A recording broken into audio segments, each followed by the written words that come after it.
ಒಂದು ಅತಿಥಿಗಳು ಮತ್ತು ಪ್ರಧಾನ ಭಾಷಣವನ್ನು ಮಾಡಲಿಕ್ಕಿರುವವರು ಕೃಷ್ಣ ಕೇಶವದಾಸ್ ಪ್ರಭು ಅಂತ ಹೇಳಿ.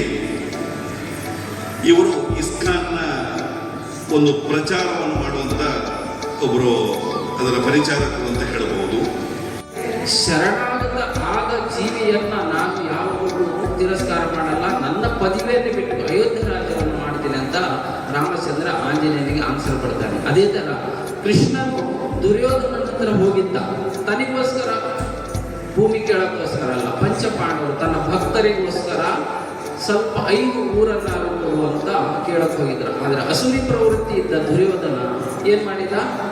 ಭಗವಂತನ ಮಾತಿಗೆ ತಿರಸ್ಕಾರ ಮಾಡಿ ಒಂದು ಭೂಮಿ ಸೂರ್ಯ ಪೂರ್ತಿನಲ್ಲಿರುವಷ್ಟು ಜಾಗ ಕೊಡೋದು, ಭೂಮಿಯನ್ನು ಕೊಡೋದಿಲ್ಲ ಅಂತ ಅವನು ಹೇಳಿ ಇದು ಮಾಡಿದ. ಅದಕ್ಕೋಸ್ಕರ ನಮ್ಮಲ್ಲಿ ನಾವು ಪ್ರೀತಿಯಿಂದ ಏನು ಬೇಕಾದರೂ ಗಳಿಸ್ಬೋದು ಅನ್ನೋದು ರಾಮಚಂದ್ರ ನಮಗೆ ತೋರಿಸ್ತಾ ಇದ್ದಾನೆ ಆಂಜನೇಯನ ಆನ್ಸರ್. ಹಾಗಾಗಿ ಭಗವದ್ಗೀತೆಯಲ್ಲಿ ಇರೋ ಆನ್ಸರ್, ಭಗವದ್ಗೀತೆ ಅಂದರೆ ಯಾರಿಗೆ ಗೊತ್ತು? ಸ್ವಲ್ಪ ಯಾರು ಹೇಳ್ಬೋದು ಭಗವದ್ಗೀತೆ ಅಂದರೆ ಏನು ಅಂತ.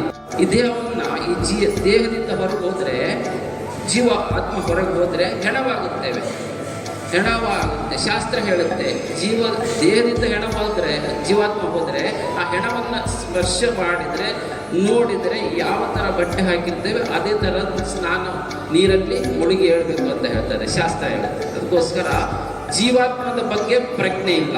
ನಾವೇನು ಮಾಡ್ತಾ ಇದ್ದೇವೆ? ದೇಹದ ಪಂಚಭೂತಗಳಿಂದ, ಇದು ಎಷ್ಟು ಭೂತಗಳಿಂದ ಬಂದಿದೆ? ದೇಹ ಪಂಚಭೂತಗಳು. ಇದರಲ್ಲಿ ಅಂತೂ ಭಗವದ್ಗೀತೆ ತಿಳ್ಕೊಳ್ಬೇಕಾದ್ರೆ ಇದರಲ್ಲಿ ಪಂಚಭೂತ ಅಂದರೆ, ದೇಹಕ್ಕೆ ಪಂಚಭೂತ ಅಂದರೆ ಯಾವುದು? ಸಂಸ್ಕೃತ ಸ್ಕೂಲಲ್ಲಿ ಕಲಿತವ್ರಿಗೆ ಗೊತ್ತಿರ್ಬೋದು. ಪಂಚಭೂತ ಅಂದರೆ ಯಾವುದು? ಯಾರಿಗೆ ಗೊತ್ತಿದೆ? ಹೇಳ್ತೀರಾ? ಶ್ರೀನಿವಾಸ ಆಚಾರ್ಯ ಮತ್ತು ಕುಟುಂಬಸ್ಥರು ನೀಡಿದ ಬಹುಮಾನ. ಇದರಲ್ಲಿ ಪ್ರಣಮ್ಯ ಹೆಚ್ಚಿಗೆ ಇವಳು ಈ